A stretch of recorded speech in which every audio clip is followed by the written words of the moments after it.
I stood in my thrift store dress while everyone whispered, "Who invited her?" Little did they know, I was about to become the most talked about person at the Royal Gala. What happened next changed my life forever, and I'm about to tell you every single detail. Before we dive into this incredible true story, make sure to hit that subscribe button and ring the notification bell. Trust me, you won't want to miss stories like this one. Now, let me take you back to the night that changed everything. It started with a cream-colored envelope that definitely didn't belong in my rusty mailbox. I remember staring at it for a full minute, thinking someone had made a terrible mistake. The address was correct, my tiny apartment above the corner bakery. But the elegant gold lettering spelling out Royal Charity Gala seemed like it belonged in someone else's life. My hands actually shook as I opened it. Inside was an invitation so beautiful I was afraid to touch it. Heavy cardstock, embossed lettering, and at the bottom, those words that made my heart skip. By special invitation of His Royal Highness, Crown Prince Gabriel. I read it 3 times before it started to feel real. Me, Lucy Chen, a part-time college student who survived on ramen noodles and worked weekends at the animal shelter, had somehow been invited to the most exclusive event of the year. I called my mom immediately, practically shouting into the phone, "Mom, you're not going to believe this." But even as I explained, doubt crept in. What if this was some kind of prank? What if I showed up and security turned me away? What if I didn't belong there? That last question haunted me because, honestly, I knew I didn't belong there. But something inside me whispered that maybe, just maybe, I should go anyway. The next 2 weeks were a whirlwind of panic and preparation. I had exactly $127 in my bank account, and most of that was earmarked for groceries. Designer gowns cost more than my rent, so I did what I always did when life got complicated. I got creative. Every thrift store in a 20-mile radius became my hunting ground. I tried on dozens of dresses, most of them either too big, too small, or too obviously outdated. Then I found her, a midnight blue dress hanging lonely in the back corner of Goodwill. She wasn't perfect. There was a small stain near the hem, and the zipper stuck a little, but when I put her on, something magical happened. I looked in that cracked dressing room mirror, and for the first time in my life, I felt elegant. The dress was probably from the 1990s, but it hugged my curves in all the right places and made my eyes look like sapphires. At $15, she was mine. My neighbor, Mrs. Patterson, bless her heart, lent me her old black heels from her dancing days. They were half a size too big, but tissue paper in the toes fixed that problem. I spent my last $20 at the drugstore on makeup, watching YouTube tutorials until my eyes burned, practicing the same smoky eye look over and over until I got it right. The night of the gala, I stood in front of my bathroom mirror and barely recognized myself.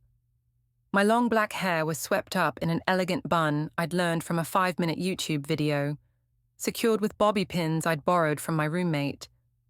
The drugstore mascara made my lashes look longer, and the lipstick I'd chosen was the perfect shade of confidence.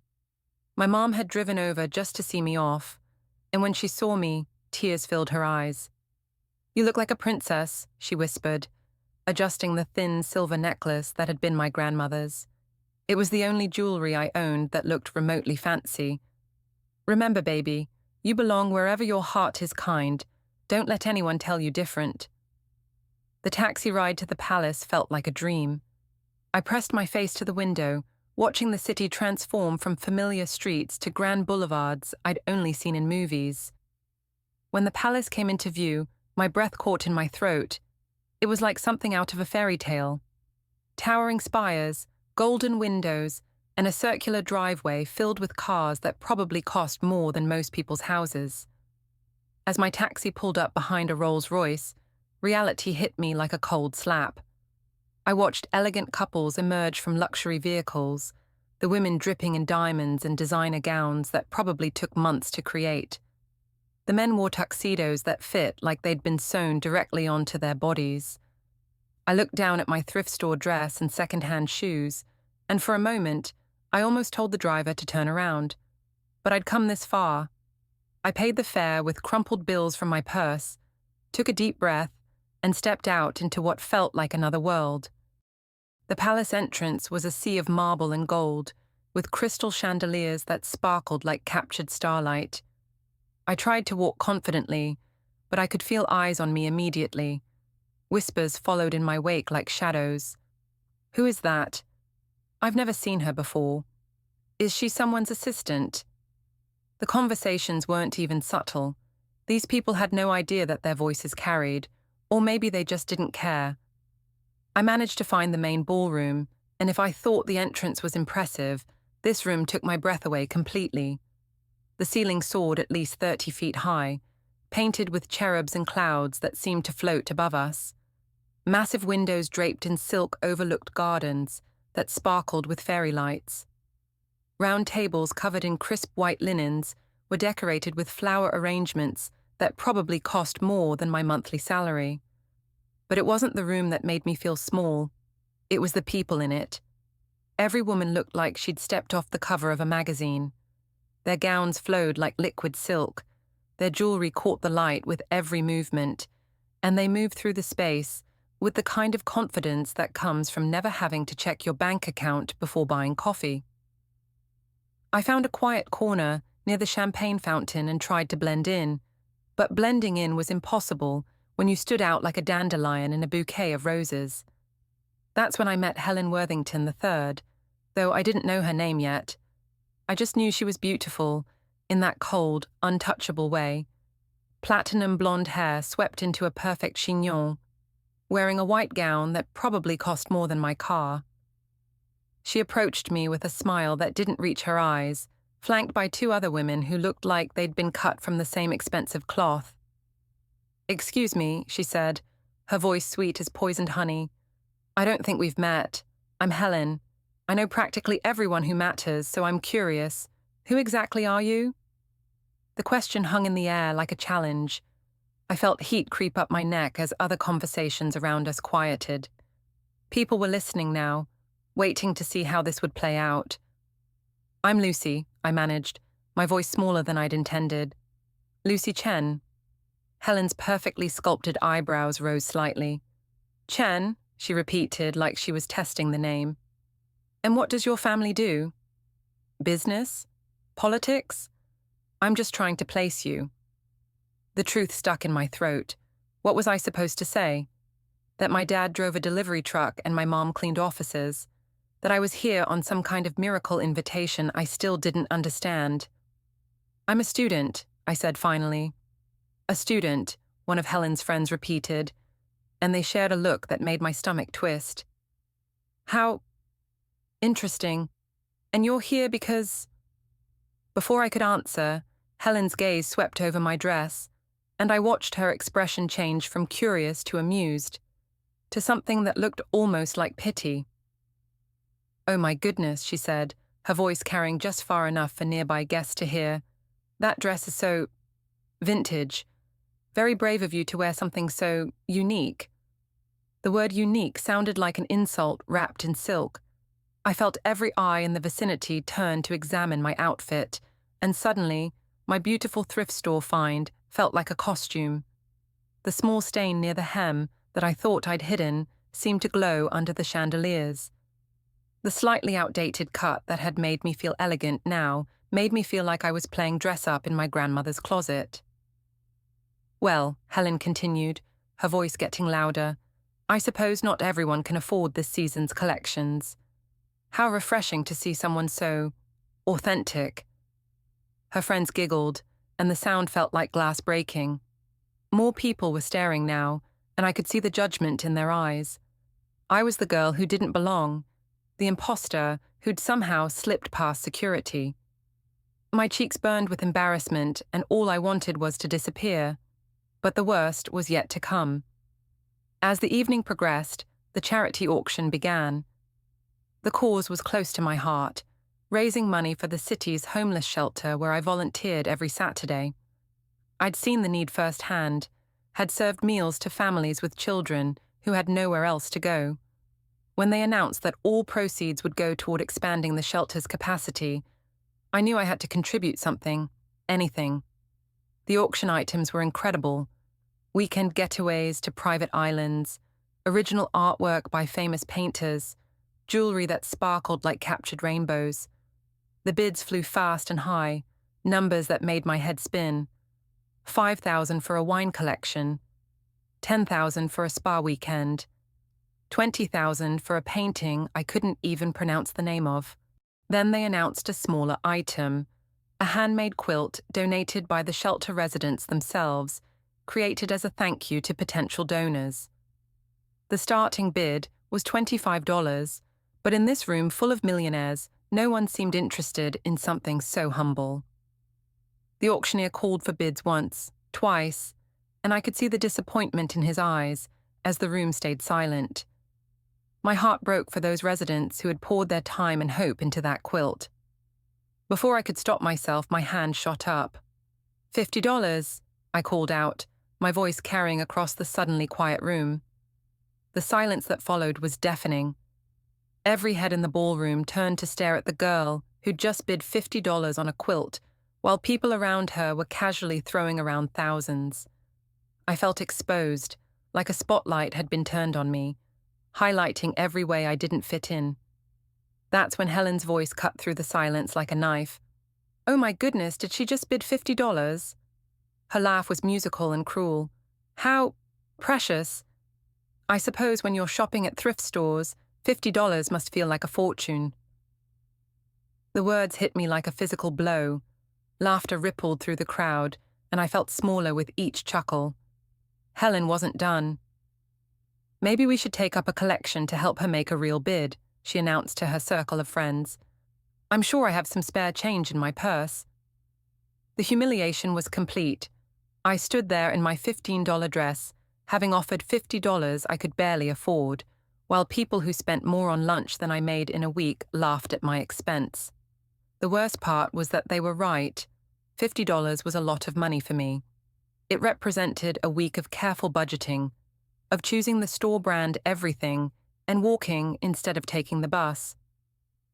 I mumbled an excuse about needing fresh air and practically fled to the balcony, my cheeks burning with shame. The night air was cool against my face, and I gripped the marble railing until my knuckles turned white. Below me, the palace garden stretched out like a fairy tale, but all I could think about was how badly I wanted to disappear. The worst part wasn't the embarrassment, it was the voice in my head agreeing with them. Maybe I was delusional to think I belonged here. Maybe the invitation really had been a mistake, and I was just too proud or too stupid to realize it. Maybe I should call a taxi and slink home to my tiny apartment, where I could pretend this night never happened. That's when I heard footsteps behind me. Great, I thought, probably security coming to escort me out. But when I turned around, my heart nearly stopped. Walking toward me was the most handsome man I'd ever seen in real life. Tall and elegant in a perfectly fitted tuxedo, with kind eyes and a gentle smile that seemed to light up the darkness. But it wasn't just his looks that made me stare. It was the way he moved, the way people inside had immediately stepped aside when he'd entered, the way conversations had shifted to whispers of "Your Highness." Crown Prince Gabriel was walking directly toward me. I felt like I was in a dream as he approached, his footsteps confident on the marble balcony. When he reached me, he stopped and gave a small, respectful bow that made me feel like the most important person in the world. "I've been looking for you all evening," he said, his voice warm and genuine. "Would you honor me with a dance?" I stared at him, certain I'd misheard. "I'm sorry, what?" His smile widened, and I noticed he had a small scar above his left eyebrow that somehow made him even more handsome. "A dance," he repeated. "I was hoping you might join me on the dance floor." But I'm nobody," I stammered, gesturing helplessly toward the ballroom where I could still hear Helen's laughter echoing. "I don't belong here." Prince Gabriel's expression grew serious, and he took a step closer. "Miss Chen," he said, and hearing my name from his lips made my knees weak. You belong anywhere your heart is kind, and I happen to know you have the kindest heart in that room." Before I could ask what he meant, he offered me his arm with old-world courtesy. "Shall we?" Walking back into that ballroom on Prince Gabriel's arm was like stepping into an alternate universe. The same people who had been whispering about me moments before now stared in open-mouthed shock. Conversations died mid-sentence as we passed. Helen Worthington III looked like she'd seen a ghost, her perfect composure cracking for the first time all evening. The prince led me to the center of the dance floor, and I swear every person in that room held their breath. The orchestra, as if they'd been waiting for this moment, began to play a waltz that sounded like pure magic. As Prince Gabriel's hand settled on my waist, and he took my right hand in his, I felt like Cinderella at the ball. "I have to confess something," he said as we began to move to the music. "I was the one who sent you that invitation." I nearly stumbled. "You? But why? We've never even met." His smile was warm and genuine as he spun me gracefully across the floor. "Haven't we? Every Saturday at the homeless shelter, there's a young woman who brings her own lunch and gives it away to hungry children. A woman who sits with the elderly residents and listens to their stories. A woman who volunteers her time instead of sleeping in on weekends, like most college students." The pieces clicked together in my mind. "You volunteer there too?" "Sometimes," he admitted, "not as Prince Gabriel, just as someone who wants to help. I've watched you serve meals with a smile, even when you looked exhausted. I've seen you give your jacket to a cold child, even when you were shivering yourself. I wanted to meet the woman with such a generous heart." Tears pricked my eyes as we continued to dance. "But all these people, they think I'm nobody." Prince Gabriel's expression grew firm. "Those people measure worth by bank accounts and bloodlines, but real nobility comes from how we treat others when we think no one is watching. You, Lucy Chen, are the most noble person in this room." As the dance ended, he kept my hand in his and turned to address the crowd that had been watching our every move.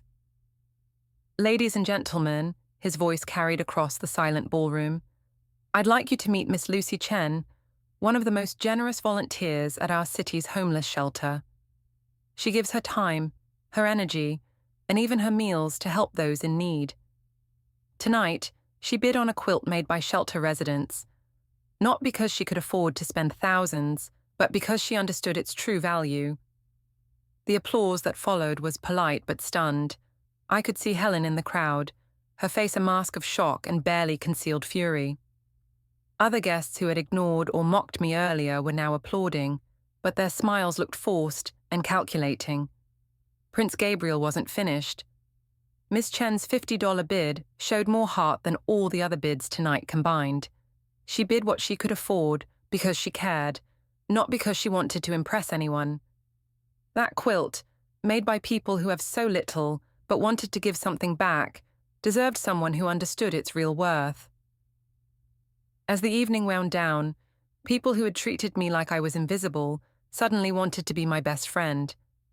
They complimented my unique dress and told me how refreshing it was to meet someone so down to earth.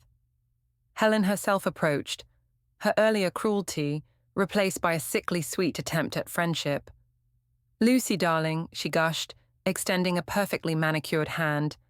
"I feel like we got off on the wrong foot earlier. I'd love to invite you to lunch sometime. I could introduce you to some fascinating people." But Prince Gabriel's words had changed something in me. I looked at Helen's face, at the desperate calculation in her eyes, and I realized something important. Her opinion of me had never mattered. The only thing that had changed was her perception of my value to her social climbing ambitions. "That's very kind," I said politely, "but I'm pretty busy with my volunteer work." As the gala ended and guests began to leave, Prince Gabriel walked me to my taxi. "Thank you," I said, still feeling like I was in a dream. "For tonight, for the dance, for everything." "Thank you," he replied, "for being exactly who you are. Don't let anyone ever make you feel small again, Lucy. The world needs more people who care about others more than appearances." As my taxi pulled away from the palace, I looked back at the golden windows and realized something profound. I had walked into that gala feeling like nobody, but I was leaving as myself, and that was enough, more than enough. The invitation might have been a mystery, but the lesson was crystal clear. Kindness is the most beautiful thing you can wear, and it never goes out of style. No matter what dress you're wearing or how much money is in your bank account, treating others with compassion and respect makes you richer than any of those people in their designer gowns could ever imagine.